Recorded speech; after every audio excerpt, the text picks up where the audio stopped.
little bit of race down the go-kart track. Adam, tell us a little bit about what you got going on and what advantage you think you're going to have over the rest of this team today. For the last week, I've been working on getting in people's heads. Cody Blazer, Taryn Hurst, Chris here. It's been a mental game all week. So who do you think is going to be the biggest competitor? You think Cody? I know a lot of targets been placed on him. So tell me a little bit about what kind of challenges we're going to be looking at with Cody and that nemesis that you got going on there. Well, Cody and Taryn, I don't think they're going to be much problem. For the simple fact that I drive Chevrolets every day. I'm more worried about you, Philip, and TJ. Just because, and Mike too. Mike, well, no, he drives Chevrolet. TJ, Chris, Philip, you're really my biggest worry. You drive good vehicles every day. You know what a good handled vehicle's like. Okay, well, so what kind of opportunity do you think you're going to have today, and how are we going to see Adam Tolliver at the end of this race day? I'm hoping you get to see me victorious. That's the whole goal. I know, I've got back in that demolition derby world. I'm hoping to sort of keep that in the back pocket today. We're going to go back 3 or 4 years back to the crate race and bring that back to life. Gotcha. No flashbacks to that. I understand. Well, best of luck for you today. We'll see how things turn out when we come to our post-race interviews. Maybe we'll see you at the top, right? Appreciate it. Yes, sir. All right, now we're standing here with Cody Blazer. He's a big competitor, been talking a big game this week. Cody, tell us what you've been doing in preparation for this race and what's going to be your advantages and what's going to be the nemesis you're going to be facing today. Well, I'm not too worried about Adam Tolliver. I'm not too worried about Taryn Hurst. I ain't too worried about Philip. So all I'm worried about is getting to the top. You think so? Tell us what your strategic advantage is going to be. How are you going to make that happen today, Cody? Well, just hope we just have a good, clean race, I guess. Clean race? Yep. So you don't think you're going to be cutting any corners, hitting them in the quarter panel, pushing them out of the way, and then sliding under? What are you doing? We just have to see when we get there until we get on the track and see what the day brings out for us. All right, sir. Well, best of luck to you. We'll see how things go. Maybe we'll see you in the top 3 at post interviews, but we'll catch you later on. Yes, sir. All right, here we stand now with the Bulls Gap Bull here in Bulls Gap, Tennessee. Getting ready to prepare for his race today. Mr. Taryn Hurst, tell us a little bit about what you got going on today and how things are going to be lined up at the end of the day. What's your plan? Well, I am a retired semi-professional race car driver, and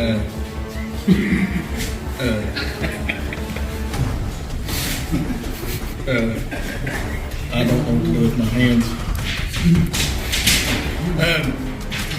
Back when we used to do the whole dirt track thing, my number one goal was just to finish the race. Most of the time I hit the wall and didn't, so I'm hoping to finish the race today and then go to Texas Roadhouse. So who would you feel like is the biggest nemesis and your biggest competitor? What do you think is in line today and what you're going to be having to overcome to make that top 3 today? Well, so we got Philip Gentry with us, okay? And if there's one thing I've learned about Philip, it is a important lesson to learn in life, and that is silent but deadly, okay? He can cut a fart, and you'll never hear it, but it's deadly. That's why Mike Farmer is the one I'm worried about, because he don't say nothing, and I think he's going to come in from the back and just be on the number 1 position. Okay, so I know you've been in preparation all week. So what has been in the mind of Taryn Hurst, the Bulls Gap Bullet? What has been in that mind working and preparing you for today's race?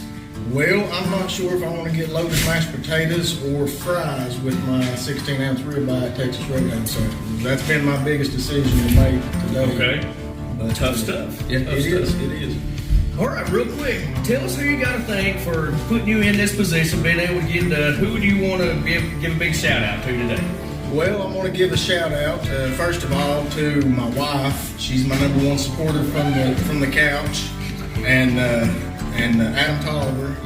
Watching him race over the years, it's about the closest thing I've ever had to watching Dale Earnhardt go at it. So big stuff.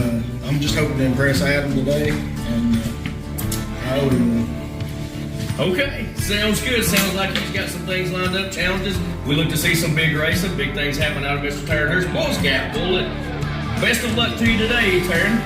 Yes, sir. Thank you. All right, here we stand now with Philip Gentry, a crossover coming over from Demolition Derby. They call him Captain Crunch. Some people call him Wreck-It Ralph. some people just call him the wrecker. Either way, he's got big plans for today. He's going to be in this race today. Philip, tell us a little bit what you got going on and what you plan to have as your strategy in today's race. Well, if I can't beat him, I'm going to wreck him. You know, I done a little bit of racing in my earlier years. Never really finished a race, but, you know, I got Adam and Taryn to really look up to because they taught me a lot. Mainly how to work on race cars and the bodies.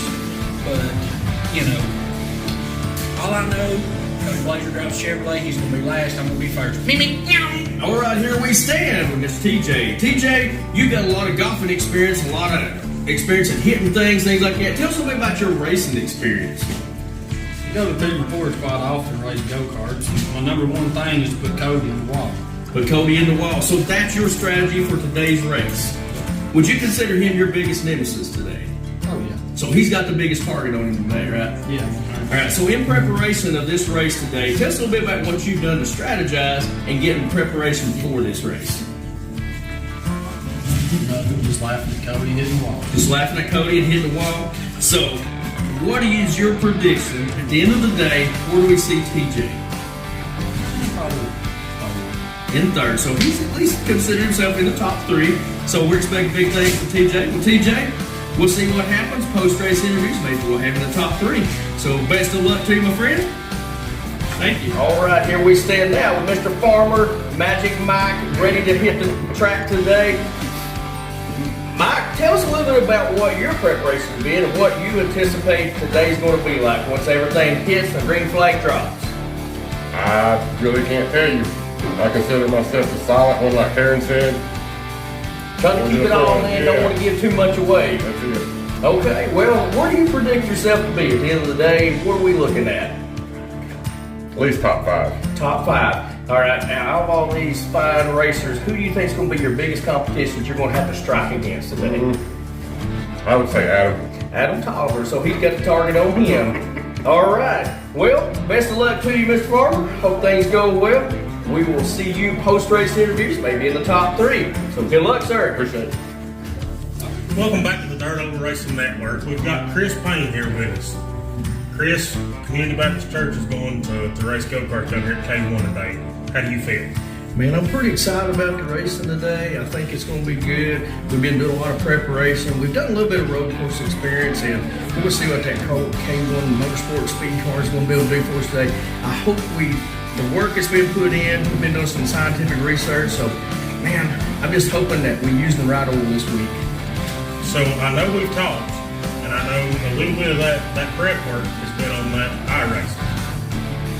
Are you feeling pretty comfortable with this transition from iRacing to the K1 world? You know, we're looking forward to it. I'm out here, going to be in the field with some guys I've not raced with, so, you know, we're going to just do our best and just try to keep our lane and, you know, we'll look for opportunities. It's really what we got going today. We're going to look for those opportunities and try to capitalize on it. But yeah, we've been working a little bit on it.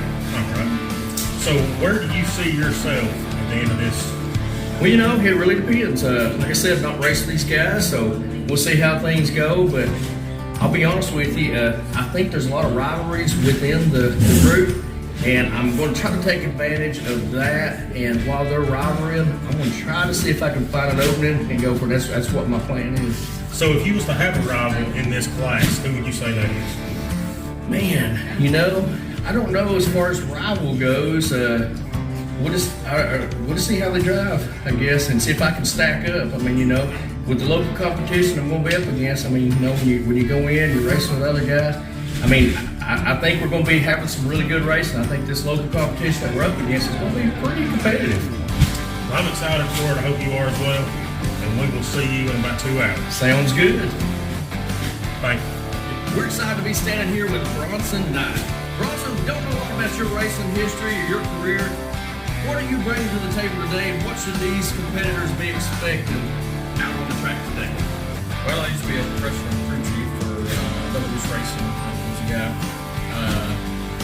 That's about all the racing experience I have. I got 7 speeding tickets in high school, so that's some more racing experience, I guess.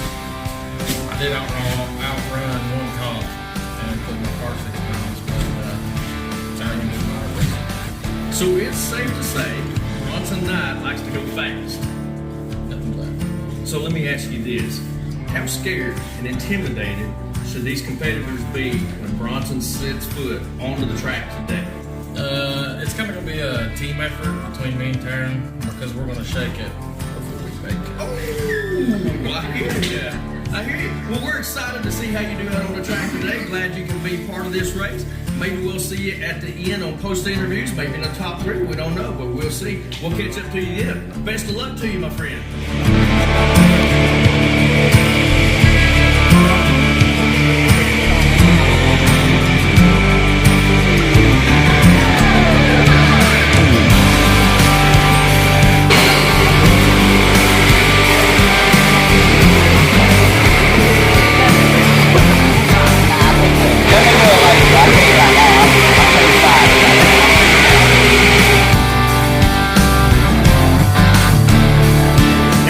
Bronson 9 finishing up 3rd at the race here we had tonight. Bronson, you said you was going to bring it to them. You did put yourself on the podium. I think you almost predicted where you're at, but tell us about this evening and how this race went for you. I was all gas, no brakes. I just want to thank my racing partner, Taryn Hurst, for keeping them off me in the back. He's the only reason why I got 3rd. Yeah, it was good. I seen in qualifying, you kind of back there, but it seemed like in that race you pulled it together and found the line, and you was able to get up in the top 3 and pretty much stayed in that 3rd place position throughout the whole race, I believe. Yeah, I qualified 5th. Started the 2nd race. I put 2 people on the wall, one of them being Taryn, and never let off. So you ended up putting Taryn in the wall. I guess that was the shake and bake you was talking about before. So he's the one that took the hit and let you go on. Yeah. He let you win this time, or actually finish on the podium this time. Yeah. Okay, well, I mean, that's what good partners are for. Well, anyway, good job, Bronson. Thank you for coming out and being with us tonight. Thank you. Have a great evening, sir. Standing here now with our 2nd place podium finisher, TJ. Made it happen there tonight. Yeah. TJ, you was talking about it earlier in the pre-race. You was going to try to do your best just to try to get up there. Man, you pulled it together. You actually qualified pole tonight, but Adam was able to slide by you. But hey, good finish. Tell us a little bit about how this evening went for you and how that car performed. It's all right. It put us quite a bit in the curve.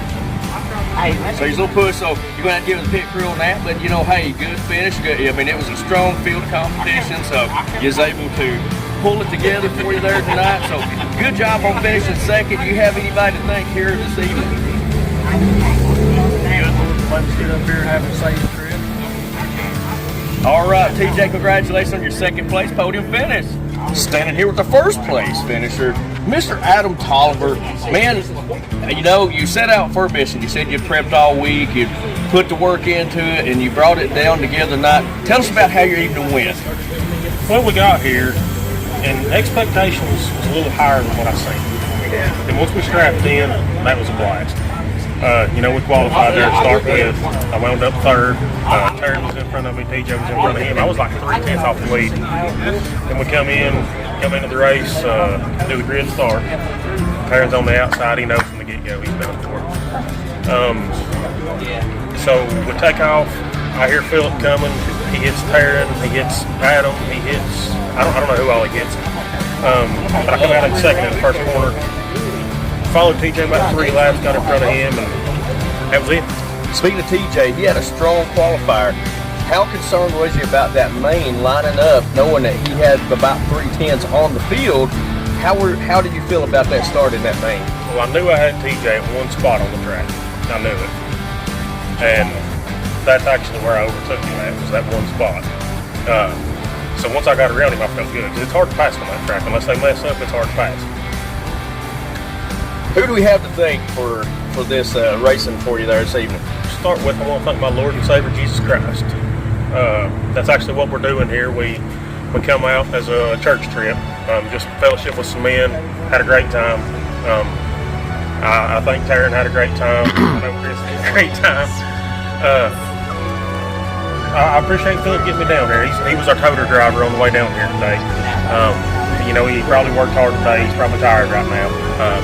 But I appreciate him getting us here. But it was a blast. I can't wait to do it again. And again, as I said earlier in the interview, I said, it's a strong field competition. I can tell you what, there was nobody really getting lapped. I mean, pretty much on the same lap. It was a good, solid run. Not a lot of room to work and give. It's a lot of give and take, and you really can't do there. It's very tight. But at the end of the day, it put out some pretty good racing. Right, yeah. If you messed up, you was fast, that's for sure. That's right. But we'll definitely be back. This was a good eight people here. Hope we get some more next time. Well, we want to thank our church, Community Baptist Church. We appreciate them allowing us to be able to come out and do these kind of things. And as you said, get this men's group together, and we had a good time this evening. Appreciate everybody that was a part of it. But here we go. Mr. Adam Tolliver winning the kart racing down here at K1 Speed. I'm going to leave you with one thing. If you don't have a home church, feel free to visit us, 1255 Wheeler Road. Reach out to me on Facebook. Reach out to Chris on Facebook. We'll give you the time, service, whatever. Love you.